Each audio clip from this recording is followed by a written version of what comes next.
어떤 남자가 누군가에게 총을 겨누고 있습니다. 가만히 총구가 가리키는 침대를 비추지만 여전히 잠을 자고 있는 침대 위 두 사람의 얼굴은 보이지 않습니다. 대신 총구를 겨누고 있는 남자의 얼굴로 그 시선을 옮기죠. 금방이라도 방아쇠를 당길 것만 같던 그는 한참을 총을 들고 서 있다가 밖에 누군가의 소리에 몰래 서둘러 집을 나섭니다.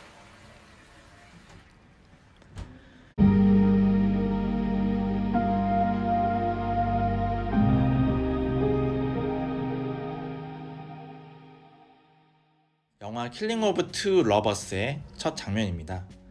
총을 들고 서 있는 남자는 주인공인 데이빗이죠. 그 남자가 왜 이렇게 분노에 가득 차 있는지를 영화는 그 이후부터 천천히 보여주기 시작합니다. 결혼 생활은 두 사람의 마음처럼 진행되지 않습니다. 두 사람이 만나 뜨거운 사랑을 하고 앞으로의 미래를 같이 그려가기 위해 여전히 많은 사람들이 결혼이라는 길을 택하고 있죠. 결혼을 한다고 해서 두 사람의 사랑이 해피엔딩으로 끝나는 것은 아닙니다. 때론 의견 일치가 잘 되지만 어떤 경우에는 논쟁이 이어지고요.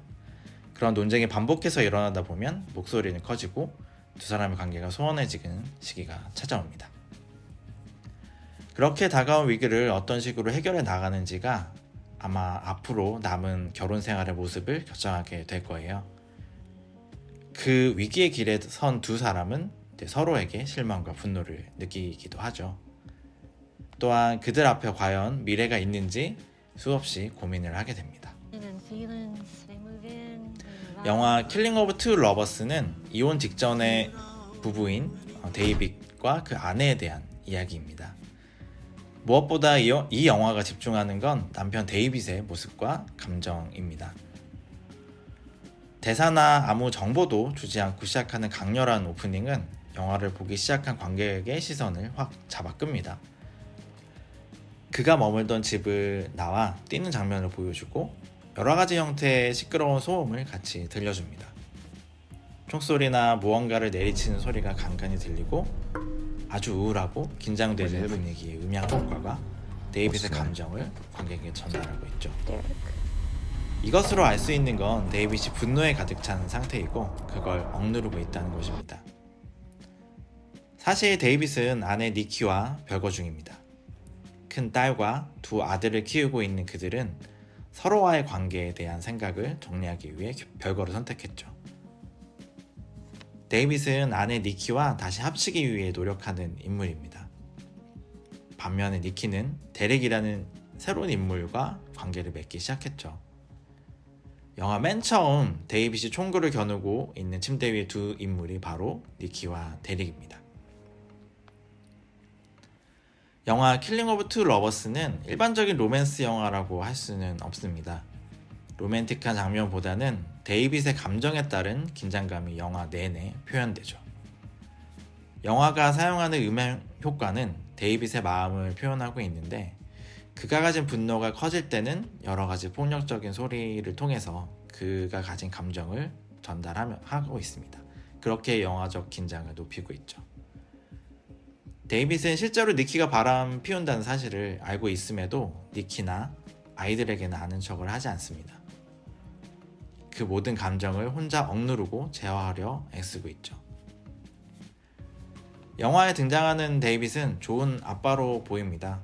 그는 최대한 화를 내지 않고 아이들에게 그들이 받아들여야 하는 것들을 잘 설득하려 애씁니다. 하지만 그럼에도 불구하고 이혼으로 인해 아이들과 멀어질 수 있다는 불안감과 공포는 데이빗을 괴롭히죠. 사실 영화 내내 데이빗이 다른 사람에게 직접적으로 자신이 가진 분노를 드러내는 장면이 거의 없습니다.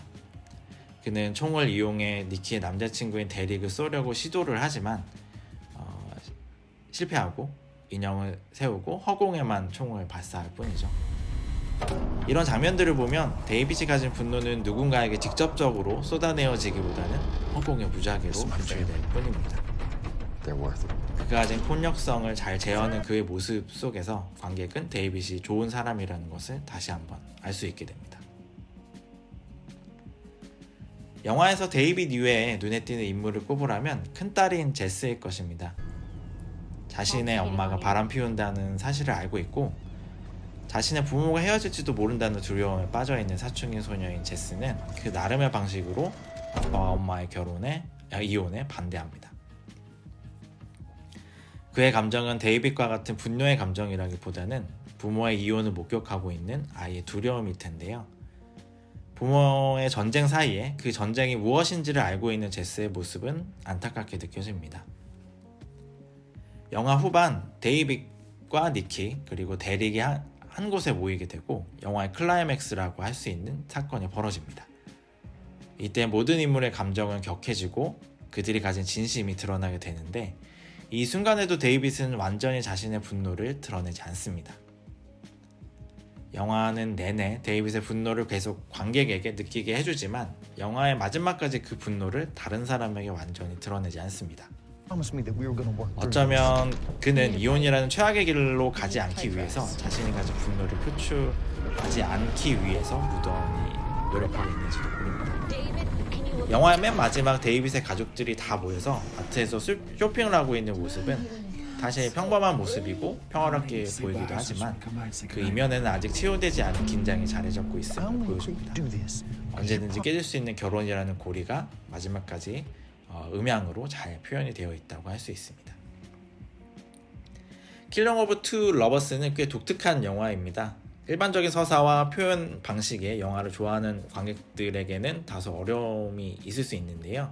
조금은 스타일리시하고 특이한 영화를 좋아하시는 관객들에게는 조금 다른 체험을 하게 하는 영화입니다. 이 영화가 집중하는 건 이혼이라는 전쟁에 참전하고 있는 한 사람이 겪고 있는 감정의 파고예요.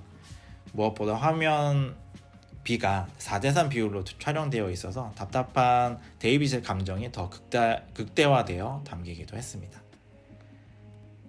이 영화를 연출한 로버트 맥코이언 감독은 그렇게 잘 알려진 감독은 아닙니다. 인디 영화 중심으로 3편 정도의 장편 영화를 연출을 했던 감독이고요.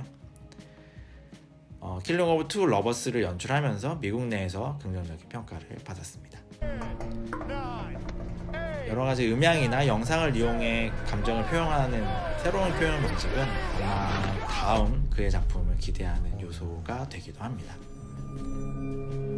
네, 오늘은 킬링 오브 투 러버스에 대해서 말씀드렸습니다.